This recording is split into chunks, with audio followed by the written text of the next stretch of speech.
Friends, स्वागत है आपका आरजीएस प्लेटफॉर्म पर। आज की हमारी इस सीरीज़ में ये जो क्लास होने वाली है गुलाम वंश पर हम चर्चा करने वाले हैं। तो हमने देखा कि मोहम्मद गौरी अपने इतने बड़े साम्राज्य को छोड़कर चला गया है और अपने 4 जो गुलाम थे उनके हवाले करके चला गया। मेन वाला जो हिस्सा है यानी कि दिल्ली वाला हिस्सा वो कुतुबुद्दीन ऐबक को हवाले छोड़ के चला गया है। तो आज हम उसी को समझने वाले हैं, क्योंकि कुतुबुद्दीन ऐबक ने गुलाम वंश की स्थापना की। तो हम समझते हैं कि ये जो दिल्ली सल्तनत का पोर्शन स्टार्ट हो रहा है इसमें कौन कौन से राजवंश आने वाले हैं। मुख्यतः 5 राजवंश आएंगे। सबको पहले एक एक आज देख लेते हैं कि किस तरह से किसके बाद कौन आएगा, फिर धीरे धीरे एक एक वीडियो उन पर आ जाएगी। ठीक है, तो आज की जो क्लास है वो गुलाम वंश है। गुलाम वंश का संस्थापक हमारा कुतुबुद्दीन ऐबक होगा। ठीक है, जो किसके स्थान पर आया है हमने देख लिया था, मोहम्मद गौरी के स्थान पर आया है। ठीक है, मोहम्मद गौरी अपना साम्राज्य छोड़कर चला गया है। ठीक है, हम बात करेंगे गुलाम वंश। देखिए, दिल्ली सल्तनत का जो काल चलता है वो 1200 से स्टार्ट होता है और 1526 तक चलता है। उसके बाद हमारा मुगल साम्राज्य आ जाता है, वो हम बाद में देखेंगे। ठीक है, तो गुलाम वंश ये चलता है हमारा 1206 से 1290 ईस्वी में। ठीक है, संस्थापक इसका, ठीक है, ये हो जाएगा हमारा कुतुबुद्दीन ऐबक। सब जानते हैं इसको, कुछ नहीं जानते होंगे, ठीक, कोई बात नहीं। आराम शाह ये इसका पुत्र होता है, लेकिन ये अयोग्य शासक होता है, मतलब ये बहुत ज़्यादा कुछ कर नहीं पाता ही, तो ये अयोग्य शासक है। ठीक है, तो इसके स्थान पे इसका जो दामाद होगा कुतुबुद्दीन ऐबक का दामाद, ठीक है, इल्तुतमिश, तो वो राजा बनता है। ठीक है, राजा बनने के बाद फिर उसका पुत्र ये नाकारा हो जाता है। इसके बाद ये हट जाता है और इसके स्थान पे रज़िया सुल्तान यानी कि पहली मुस्लिम शासिका सुल्तान बन जाती है। ठीक है, तो रज़िया सुल्तान आ जाती है। फिर इसके बाद नासरुद्दीन मोहम्मद आता है जो अयोग्य है, लेकिन थोड़े टाइम तक ये राज्य करता है। ठीक है, उसके बाद हम देखते हैं कि गयासुद्दीन बलबन, तो ये बलबन को हम बहुत ज़्यादा डिटेल में पढ़ने वाले हैं। कुछ ऐसे शासक होंगे जिसको हम बहुत ज़्यादा डिटेल में पढ़ेंगे, ये भाई साहब, ये बहन जी और ये। ठीक है, ये बहुत ज़्यादा डिटेल में पढ़ने वाले शासक हैं, या इन्हें बोल सकते हैं सुल्तान। ठीक है, फिर अंतिम शासक हो जाएगा इसका क्यूमर्स। ठीक है, समझ में आ रहा है? क्या ही इसमें मतलब कि मुश्किल है, इसमें तो कुछ मुश्किल नहीं है, अभी हम समझते हैं। फिर इसके बाद जो क्यूमर्स होगा उसकी हत्या कर देगा हमारा जलालुद्दीन फिरोज खिलजी, और खिलजी वंश की स्थापना हो जाएगी। ठीक है, अभी खिलजी वंश जो है ये दिल्ली सल्तनत का सबसे छोटा समय है, सबसे छोटा काल। ठीक है, पैट 2022 का सवाल कि सबसे दिल्ली सल्तनत का सबसे छोटा साम्राज्य कौन सा था, तो वो सबसे छोटा खिलजी वंश था। ठीक है, छोटा वंश, सबसे छोटा मतलब कि सबसे कम समय तक चलने वाला। ठीक है, कब से कब तक? 1290 से 1320, मात्र 30 साल। ठीक है, फिर उसके बाद आएगा अलाउद्दीन खिलजी, जिसकी वजह से हमारा ये खिलजी वंश जाना जाता है। तो मेन इसको पढ़ेंगे इसमें हम। ठीक है, जलालुद्दीन फिरोज खिलजी बहुत साम्राज्य विस्तारक है और साम्राज्य का संस्थापक है, बस इतना ही इसमें जानना होगा हमें। नासरुद्दीन खुसरो खां, थोड़ा बहुत इसके बारे में पढ़ेंगे। इसके बाद जो आएंगे सारे अयोग्य शासक होंगे और उनके बारे में बहुत ज़्यादा हमें नहीं पढ़ना है। ठीक है, वैसे तो आते ही नहीं है, जो भी होंगे देखा जाएगा। ठीक है, वैसे तो है ही नहीं। फिर आता है आपका तुगलक वंश। खिलजी वंश के बाद तुगलक वंश आ जाता है, और तुगलक वंश के बाद ये जो तुगलक वंश है इसका संस्थापक होता है गयासुद्दीन तुगलक शाह। ठीक है, वो खुसरो खां की मृत्यु करके क्या अपना राज्य स्थापित करता है। उसके बाद जो फेमस शासक है वो मोहम्मद बिन तुगलक और फिरोज शाह तुगलक है। ठीक है, यही फेमस है, हमें इनको पढ़ना है। इसके बाद आने वाले सारे अयोग्य शासक होंगे, बहुत ज़्यादा उन्होंने कुछ अच्छा काम किया ही नहीं, तो पढ़ें क्या। ठीक है, फिर सैयद वंश में हम खिजर खां, मोहम्मद शाह, बहुत ज़्यादा ये इंपॉर्टेंट नहीं है, थोड़ा बहुत इनके बारे में देखते हुए चलेंगे। जो मोटी मोटी चीज़ें होंगी प्रीवियस ईयर को एनालिसिस करते हुए हम इसको समझ लेंगे। ठीक है, फिर उसके बाद जो हमारा वंश आता है वो आता है लोधी वंश। ठीक है, दिख पा रहा होगा आपको, लोधी वंश चलता है हमारा 1551 से लेके 51 से लेकर 1526। अरे उल्टा हो गया भाई, ये 1451 है। ठीक है, 1451 से लेके 1526 तक। ठीक है, फिर क्या होता है कि इसमें बहलोल लोधी, सिकंदर लोधी, हम इनको पढ़ते हैं, और इब्राहिम लोधी को हराने आ जाता है आपका बाबर, जो विदेशी है और आकर इसको हरा देगा। और मुगल साम्राज्य की स्थापना हो जाएगी। ठीक है, पानीपत का प्रथम युद्ध किन किन के बीच में, बाबर और इब्राहिम लोदी के बीच में होगा और ये क्या होगा, हार जाएगा। ठीक है, कहानी समझ में आई, सीधी सी बात है। फिर आज हम समझते हैं गुलाम वंश के बारे में, कुतुबुद्दीन ऐबक को। ठीक है, कहानी सीधी सी है, अगर आप चाहें तो स्क्रीनशॉट ले सकते हैं और आगे बढ़ सकते हैं कि कौन कौन कितने समय तक कौन राजा बना। ठीक है, चलिए आगे बढ़ते हैं, समझते हैं गुलाम वंश। गुलाम वंश हमारा जो हम पढ़ेंगे, इसके 2-3 नाम हम देखते हैं। गुलाम वंश चूँकि जो कुतुबुद्दीन ऐबक है वो मोहम्मद गोरी का गुलाम था, इसलिए उसे गुलाम वंश या गुलाम वंश कहते हैं। ठीक है, या इसे हिंदी में दास वंश भी कहते हैं। ठीक है, दास वंश। ममलूक वंश, ये इंपॉर्टेंट याद रखना कि इस तरह से पूछ लेते हैं, 4 ऑप्शन देंगे कि हाँ कुतुबुद्दीन ऐबक ने किस वंश की स्थापना करी और उसने गुलाम वंश नहीं दे दिया, तो आपको ये ज़रूरी हो जाता है कि ममलूक वंश आपको याद रहे और साथ में एक इलवरी वंश, ये वंश आपको पता होने चाहिए। ठीक है, संस्थापक फाउंडर कौन है इसका, कुतुबुद्दीन ऐबक है। कब से कब तक रहता है, मात्र 4 साल, 1206 से 1210 के बीच में। ठीक है, हम कह सकते हैं ये संस्थापक है, संस्थापक। ठीक है, फिर क्या करता है ये, अब ये कुछ नीतियां अपनाता है, मतलब साम्राज्य विस्तार करने के लिए कुछ नीतियां अपनाता है। जैसे एक तो विवाह नीति ये अपनाता है और दूसरा युद्ध भी करता है। सबसे पहले समझते हैं विवाह नीति। ठीक है, विवाह नीति समझते हैं। विवाह नीति में ये जो अपनी जो यालदोज है, यालदोज आपको याद होगा मोहम्मद गोरी का दूसरा गुलाम था। ठीक है, यालदोज की पुत्री से विवाह करता है, पुत्री से विवाह। ठीक है, अफगानिस्तान के आसपास वाला क्षेत्र, पाकिस्तान के आसपास वाला क्षेत्र, मतलब कि विवाह करेगा तो दहेज में कुछ तो मिलेगा। ठीक है, साथ में फिर अपनी पुत्री का विवाह, यानी कि मैं शॉर्ट में लिख रहा हूँ, आपको ध्यान रखना बस, कुतुबुद्दीन की पुत्री का विवाह इल्तुतमिश से। ठीक है, आप ध्यान रखेंगे, इल्तुतमिश दिख रहा है आपको, नाम मैं बोल रहा हूँ इल्तुतमिश से, यानी कि इल्तुतमिश क्या हो गया, इसका दामाद हो गया। ठीक है, फिर इसके बाद ये क्या करता है, अपनी बहन यानी कि सिस्टर कुतुबुद्दीन की बहन का विवाह किससे होता है, वो होता है कुबाचा से। ठीक है, कुबाचा कल की क्लास देखी होगी तो आपको ध्यान होगा, मोहम्मद गोरी का तीसरा ये आपका गुलाम है कुबाचा। ठीक है, बात समझ में आई। अब क्या होता है कि कुतुबुद्दीन ये सब साम्राज्य विस्तार तो उसने किया, लेकिन जो अपनी राजधानी बनाता है वो बनाता है, राजधानी मैं यहाँ लिख देता हूँ आपके लिए। ठीक है, राजधानी बनाता है लाहौर को, लाहौर। ठीक है, क्योंकि जो क्षेत्र इसको मिला था वो दिल्ली और लाहौर वाला मिला था, तो इसने दिल्ली को अभी राजधानी नहीं बनाया, इसने क्या बनाया है, लाहौर को अपनी राजधानी बनाया। ठीक है, दिल्ली को राजधानी कौन बनाएगा, वो बनाएगा इल्तुतमिश। ठीक है, तो समझ लिया हमने। अब इसके बाद ये देखते हैं कि हाँ उसने कुछ उपाधियां भी धारण करी होगी, तो उसकी कुछ उपाधियां देख लेते हैं। ठीक है, उपाधि। ठीक है, उपाधि, ये दान बहुत करता था तो इसे लाख बख्श कहते थे। ठीक है, लाख बख्श।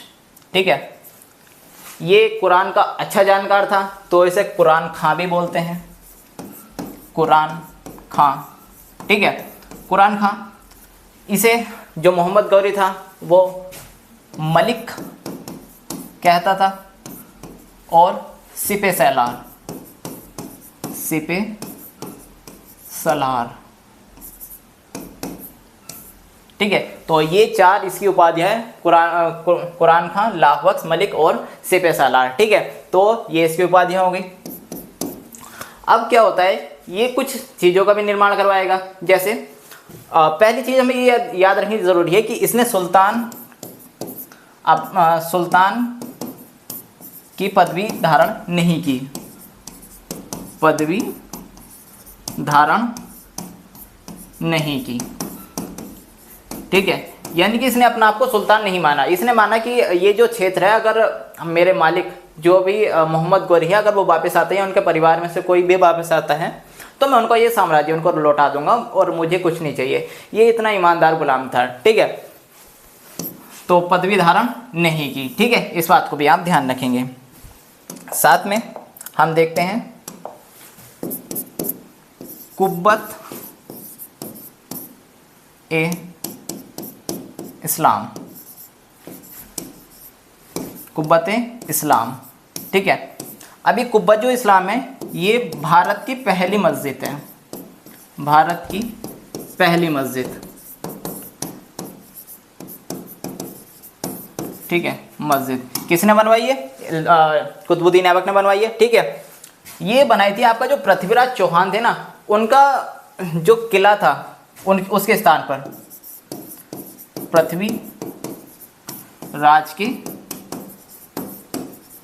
किले पर। ठीक है, तो कुव्वत इस्लाम पहली मस्जिद, लेकिन किसके स्थान पर? पृथ्वीराज चौहान जो थे उनके किले पर बनवा दी थी। ठीक है, इन्होंने साथ में क्या किया था? अलाउद्दीन का झोपड़ा बनवाया था, अलाउद्दीन का झोपड़ा।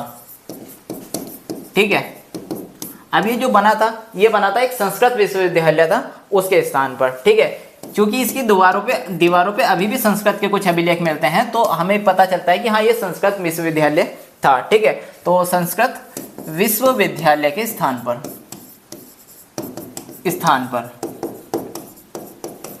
ठीक है, बात समझ में आ रही है अभी तक? ठीक, तीसरी चीज ये जो बनवाता है, खैर नेक्स्ट चल लेते हैं।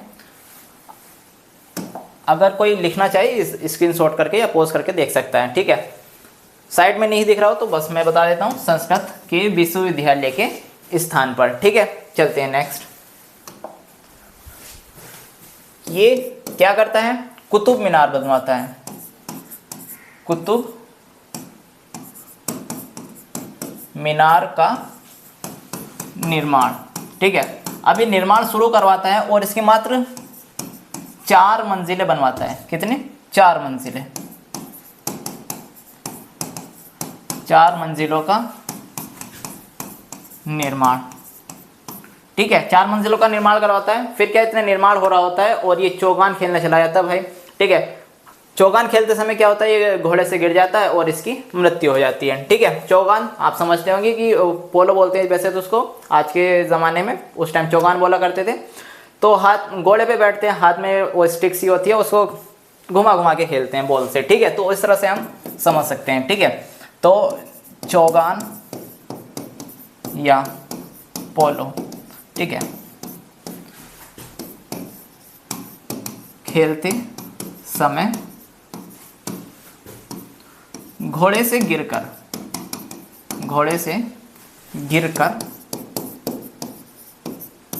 मृत्यु हो जाती है। ठीक है, मृत्यु कब हो जाती है? 1210 में।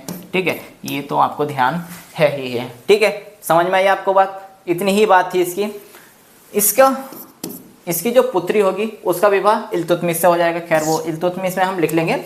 इसके बाद जो राजा बनता है वो अयोग्य होता है, लेकिन फिर उसके बाद उसे हरा करके आपका कौन राजा बन जाता है? वो बन जाता है इल्तुतमिश। इल्तुतमिश पहले क्या होता है? बदायूं उत्तर प्रदेश में। ठीक है, उत्तर प्रदेश वाले सब जानते होंगे। ठीक है, बदायूं का गवर्नर है। बदायूं क्या है? गवर्नर है। कौन है? इल्तुतमिश है। ठीक है, साथ में कुतुबुद्दीन का दामाद है। ठीक है, दामाद है।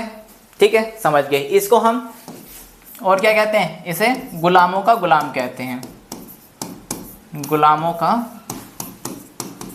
गुलाम वो इसलिए क्योंकि ये गुलाम पहले क्या था? ये इसे जो कुतुबुद्दीन ऐबक है वो इसे खरीद कर लेकर आया था और बदायूं का गवर्नर बना दिया था। ठीक है, बाद में इसकी जो प्रतिभा थी उसने बहुत पहचाना और अपनी पुत्री का विवाह से कर दिया, तो दामाद भी बन गया। ठीक है, साथ में इसने क्या किया? कुतुब मीनार का निर्माण पूरा करवाया, कुतुब मीनार का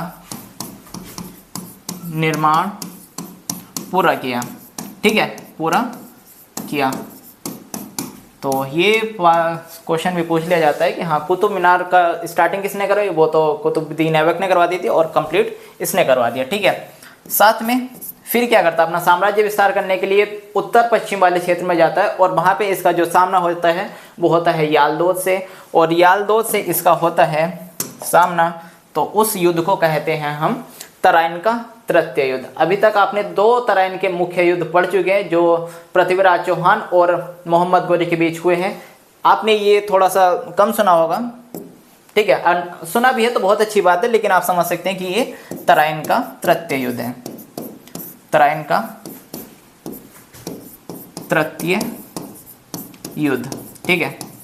साम्राज्य विस्तार के लिए चलता है तराइन का तृतीय युद्ध, किस किस के बीच में, इल्तुतमिश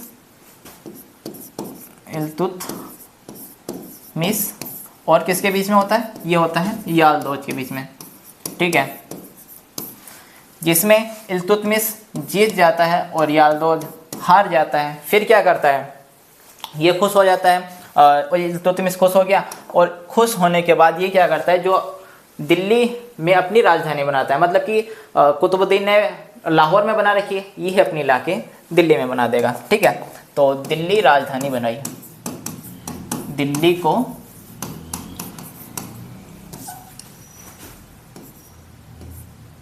बताइए तो सही, ठीक है, राजधानी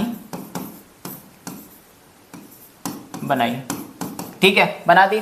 फिर अब इसे दिल्ली राजधानी बनाने पे इसे क्या कहते हैं, दिल्ली सल्तनत का, दिल्ली सल्तनत का वास्तविक संस्थापक, वास्तविक संस्थापक किसे बोला जाता है, इल्तुतमिश को, ठीक है। अब क्या होता है, इसी के समय जो चंगेज खान है उसके आक्रमण हो रहे थे मध्य एशिया में, ठीक है। तो मध्य एशिया में किसका आतंक है, क्योंकि ये अपने क्षेत्र में विस्तार कर रहा है, वो अपने क्षेत्र में विस्तार कर रहा है, इनके बीच में क्या कनेक्शन है, एक तो ये है कि ये एक दूसरे के समकालीन है। आजकल ऐसे क्वेश्चन बहुत ज़्यादा पूछे जा रहे हैं कि हाँ ये बताइए कि ये वाला राजा किसके समकालीन था, या वो वाला राजा किसके समकालीन था, ये वाले जो बाबा हुए हैं वो किसके समकालीन हुए हैं, ठीक है। तो इस तरह से काफ़ी सवाल पूछे जा रहे हैं। तो ये आप देख सकते हैं कि मध्य भारत में मध्य एशिया, ठीक है, मध्य एशिया, चंगेज खान, ठीक है, चंगेज खान क्या कर रहा है, अपना साम्राज्य विस्तार कर रहा है, साम्राज्य विस्तार, ठीक है, साम्राज्य विस्तार कर रहा है। अब साम्राज्य विस्तार वो करते करते जैसे इधर तुर्कमेनिस्तान इधर वाले क्षेत्र में आता है, ईरान इराक वाले क्षेत्र में, तो वहाँ पे एक जो साम्राज्य है ख्वारिज्म, ठीक है। तो ख्वारिज्म क्या कर रहा है, वहाँ पे अपना विस्तार कर रहा है, ठीक है। इस बात को ध्यान रखेंगे, अभी कहानी पे घूम के आते हैं और हम लिख सकते हैं ईरान तुर्कमेनिस्तान, यानी कि इधर वाला जो मध्य एशिया, अगर मैं कुछ इस तरह से अपना एशिया सेट करूं, ठीक है, तो इधर वाले क्षेत्र में अपना चंगेज खान है, इधर वाले एरिया में आपका चंगेज खान वो ख्वारिज्म है, इसे मैं लिख देता हूं ख्वारिज्म चंगेज, ठीक है। और यहाँ पे अपना अगर मैं भारत बनाना चाहूँ थोड़ा सा, ठीक है, तो यहाँ पे आपका इल्तुतमिश है, ठीक है। तो ये क्या करता है, ये इसको हराता है और ख्वारिज्म का जो राजा है, ठीक है, शासक है, वो भाग के क्या करता है, इल्तुतमिश के पास आता है कि मुझे दीजिए आप शरण। ये कह देता है, ये कर देता है मना कि हाँ मैं आपको शरण नहीं देने वाला। तो ये फिर वापस भाग जाता है, चंगेज खान इसकी हत्या कर देता है। तो इस बात से खुश होकर कि मेरे दुश्मन को आपने पनाह नहीं दी है, तो भारत पे जो हमला है वो नहीं करता, ठीक है। तो इतिहास में हमें ये भी सीखने को मिलता है कि किसकी मदद करनी चाहिए और किसकी मदद नहीं करनी चाहिए। अगर वो इसकी मदद कर देता तो चंगेज़ खान का भारत में अटैक हो जाता, और चंगेज़ खान के नाम से कौन वाकिफ़ नहीं है कि उसने मध्य एशिया में कितना कत्लेआम किया है, ठीक है। ईरान वाले क्षेत्र में हम इस तरह से लिख सकते हैं, कौन है, ख्वारिज्म, ख्वारिज्म साम्राज्य। ठीक है, ये है, बात समझ में आ रही है।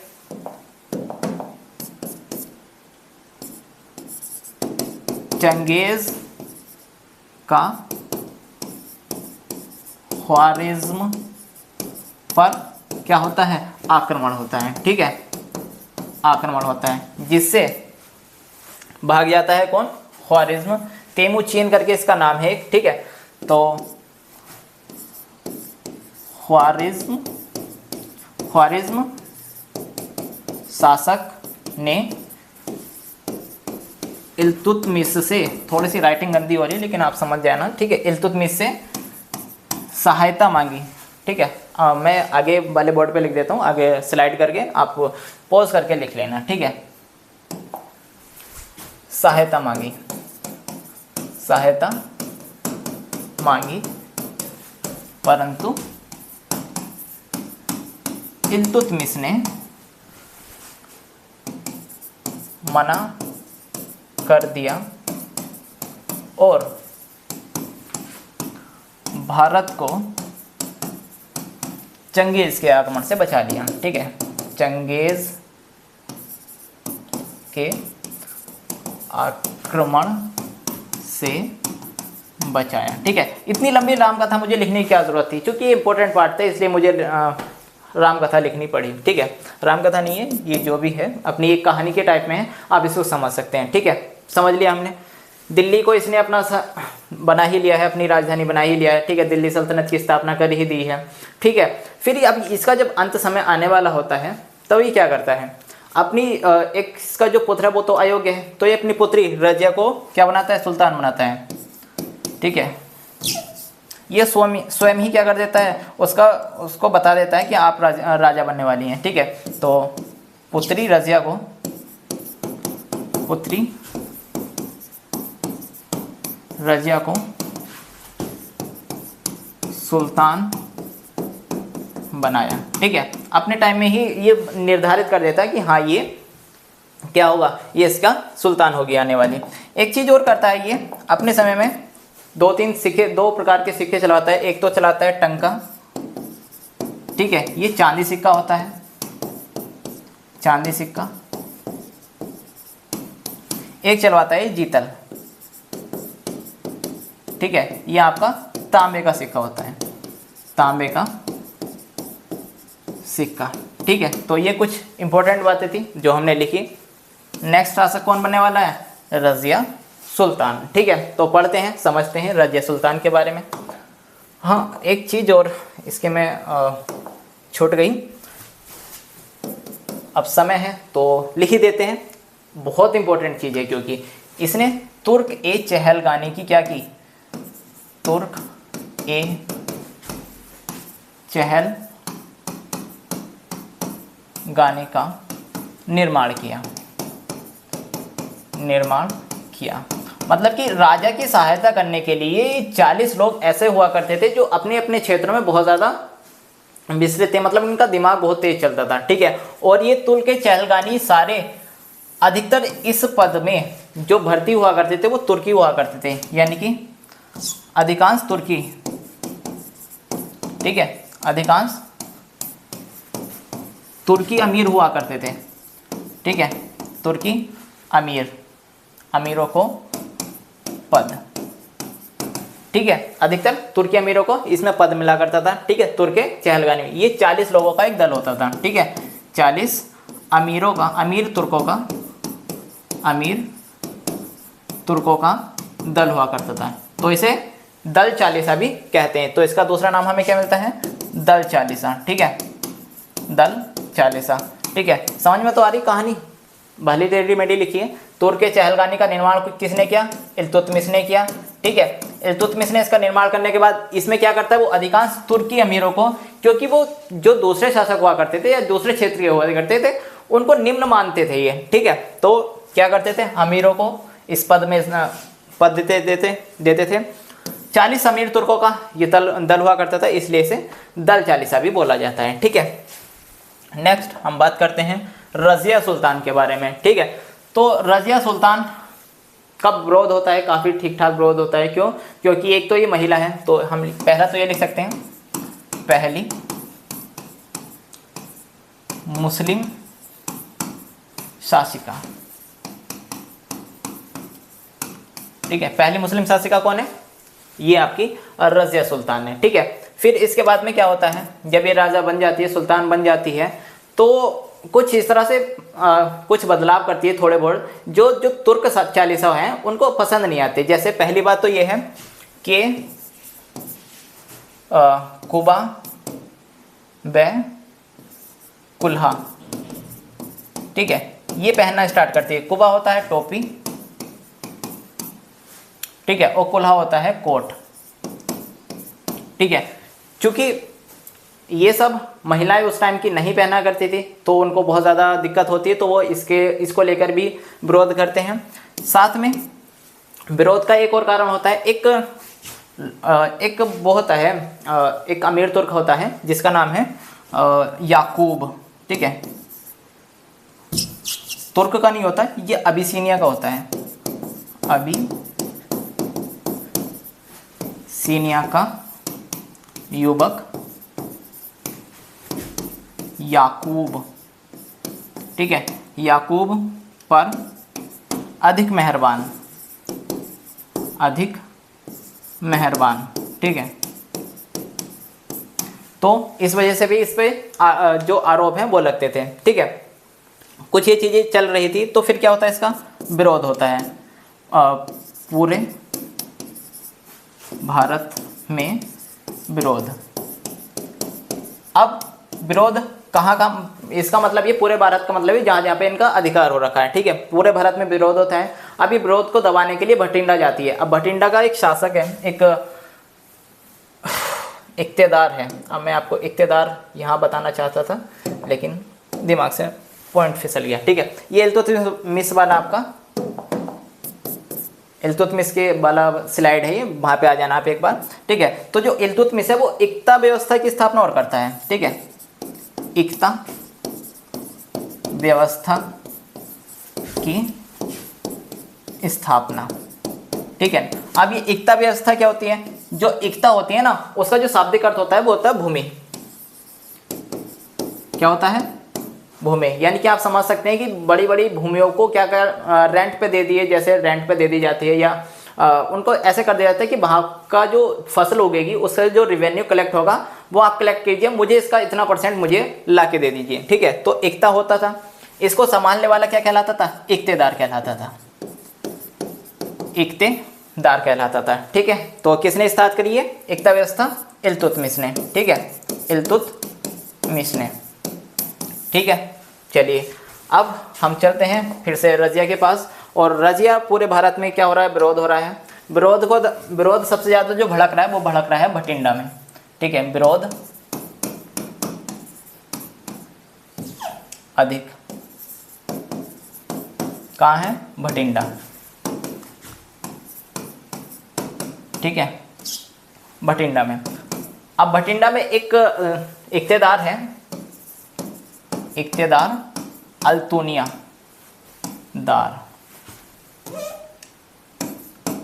अल्तुनिया कौन है? अल्तुनिया है, वो इसका कड़ा विरोध करता है। ठीक है, तो ये इसका कड़ा विरोध कर देता है, तो इसे दबाने वहां जाती है। फिर अल्तुनिया क्या करती है? इसको रजिया सुल्तान को, अल्तुनिया जो करता है, रजिया सुल्तान और याकूब दोनों को बंदी बना लेता है। ठीक है, अल्तुनिया ने रजिया व याकूब दोनों को बंदी बनाया। ठीक है, बंदी बना लिया। ये क्वेश्चन जीडी में पूछा गया था 2021 में। ठीक है, कि कौन से किले में रजिया को बंदी बना के रखा गया था? तो भटिंडा के किले में रखा गया था। ठीक है, भटिंडा के किले में। ठीक है, इस बात का भी आप ध्यान रखेंगे। फिर क्या होता है? याकूब की मृत्यु हो जाते हैं। ठीक है, याकूब की मृत्यु, इसकी मृत्यु हो गई। फिर क्या करती है? जो रजिया है वो अल्तुनिया से क्या कर लेती है? विवाह कर लेती है। ठीक है, रजिया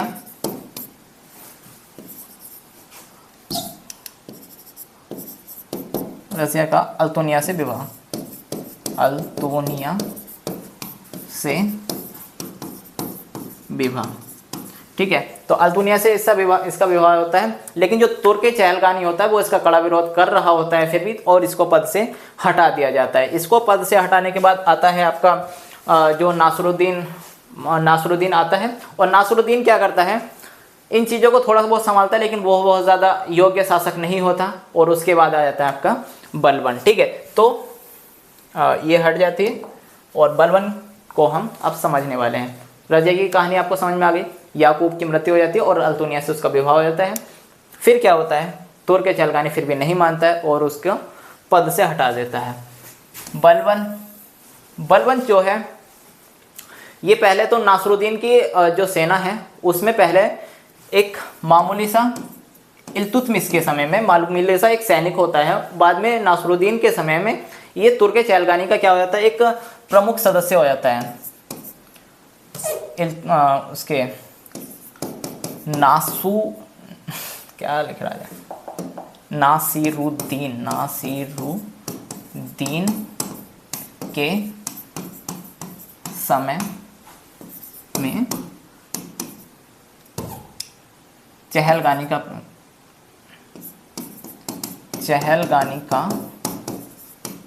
प्रमुख, ठीक है। फिर इसका प्रमुख होने की वजह से फिर क्या करता है, ये बलबन नासरुद्दीन को हटा देता है। अब बहुत ज़्यादा ही क्लोज होते जाते हैं। ये बलबन जो है नासरुद्दीन की युद्ध जीतने में मदद करता है, तो वो इसको अपने बहुत ज़्यादा करीब आने का मौका दे देता है। फिर बलबन उसकी हत्या करके क्या कर देता है, खुद राजा बन जाता है। यानी कि नासरुद्दीन की हत्या करके,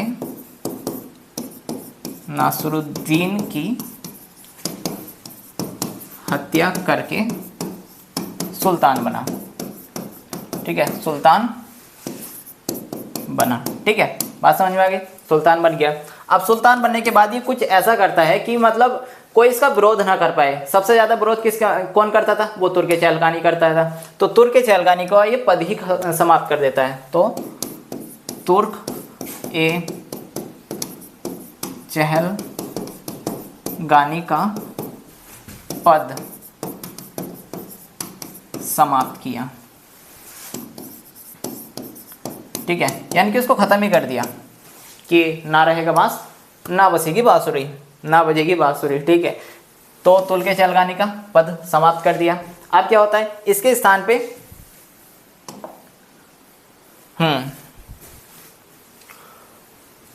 फिर एक सैन्य विभाग का निर्माण करता है, सैन्य विभाग का निर्माण करता है, ठीक है। अब इस सैन्य विभाग को क्या कहते हैं, दीवान ए अर्ज, ठीक है, दीवान ए अर्ज, ठीक है। सैन्य विभाग का नाम होता है, बहुत पूछा गया क्वेश्चन है। दीवान ए अर्ज क्या है, एक सैन्य विभाग है। किसके स्थान पे, जो तुर्क चहलगानी है उसके स्थान पे दीवान ए अर्ज का क्या करता है, निर्माण करता है, ठीक है। अब ये अपना आपको बहुत ज़्यादा शान और शौकत दिखाने की कोशिश करता है। तो अपना रक्त शुद्ध बताता है, शुद्ध बताने के लिए अपना संबंध तुर्कों से जोड़ता है, ठीक है। तुर्कों से क्या करता है, ये जोड़ता है कि मैं भी तुर्की हूँ, और तुर्की के बगदाद वाले क्षेत्र में हमारे जो खलीफा हैं वो उनका अपना सहभागी बताता है कि मैं उनके ही साथ का हूँ। तो अपना रक्त बिल्कुल शुद्ध बताता है। अब बर्नी कहता है, बर्नी जो इतिहासकार है वो कहता है इसके बलबन के समय में कि बलबन ऐसा कहता था, जो बर्नी है वो अपनी ज़ुबान में कहता है, वो इनडायरेक्ट वाला जो वो यहाँ पे ये रोल अप्लाई होता है। तो बलबन का शब्द है, बोलता कौन है, वो बर्नी बोलता है कि ये जो बलबन था वो कहता है कि जब भी मैं किसी नीच व्यक्ति को देखता हूँ तो उसे मारने के लिए मेरे जो हाथ है वो खुद ही खुद तलवारों पर चला जाता है कि ये गंदा सा व्यक्ति मेरे सामने कर क्या रहा है, ठीक है। तो इस तरह की वो बातें कहता है। कौन कहता है, बलबन कहता है। किसकी ज़ुबानी, बर्नी की ज़ुबानी, ठीक है। थोड़ी सी हो गया, जो भी है समझते हैं। नेक्स्ट अब ये क्या करता है, ये करता है जो ईरान का नववर्ष का उत्सव नौरोज भारत में शुरू करता है,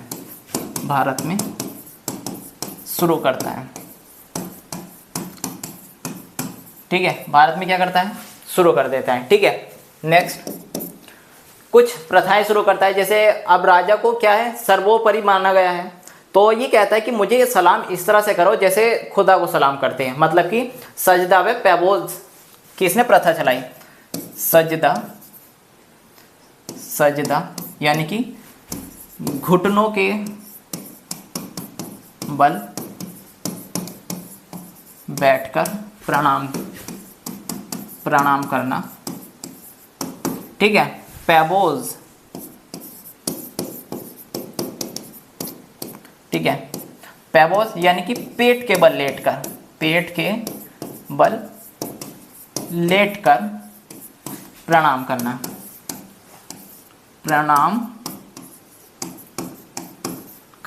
ठीक है, प्रणाम करना। तो ये चीज़ें इसने स्टार्ट कर दी। साथ में ये क्या करता है, अपने आप को उपाधि लेता है जिल्लेलाही की, उपाधि जिल्लेलाही, जिल्लेलाही का मतलब होता है खुदा की परछाई। ठीक है, खुदा की परछाई।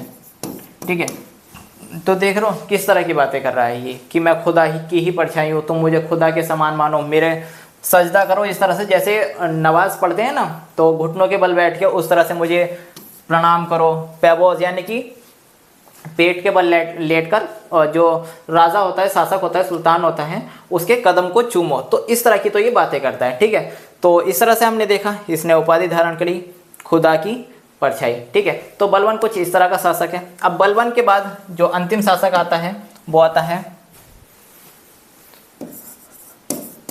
ठीक है, क्यूमर्स। ठीक है, ये क्या होता है, अंतिम शासक होता है, अंतिम शासक।